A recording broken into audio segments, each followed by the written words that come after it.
ఈ గత 15 సంవత్సరాలు దాయపడింది అని చెప్పినాం కదా. ఇతను అండి అంటే ఇతను ఆ ఊరు వాడు. అంటే పాపం ఆయన చాలా నా కోసం ఇప్పుడు చాలా రిస్క్ చేస్తాడు. ఎట్లా జరిగింది ఏందనేది నాకు మొత్తం తెలుసు. ఆ ఊరికెళ్ళి వచ్చిండు. సో ఆయన ఒకసారి ఇస్తాడు, నీకు నేనున్నా ఏం కాదు, నువ్వు ఎంత కష్టపడ్డావో తెలుసు, నువ్వు ఎంత ఎఫర్ట్ పెడతానో నాకు తెలుసు, ఆ తర్వాత నేను నా ఊరు ఎట్లా చూస్తానో నాకు తెలుసు.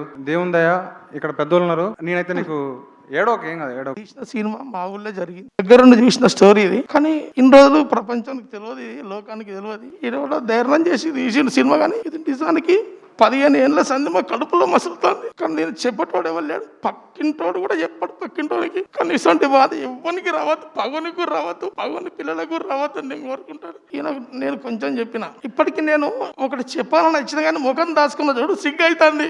అరే లోకానికి చెప్పినవారు సాయిలు, లోకానికి చెప్పినవారు అన్న, లోకం అందరికి తెలియాలి. అసలు ఇక్కడ ఏం మాట్లాడాలని కూడా నాకు తెలుస్తలేదు.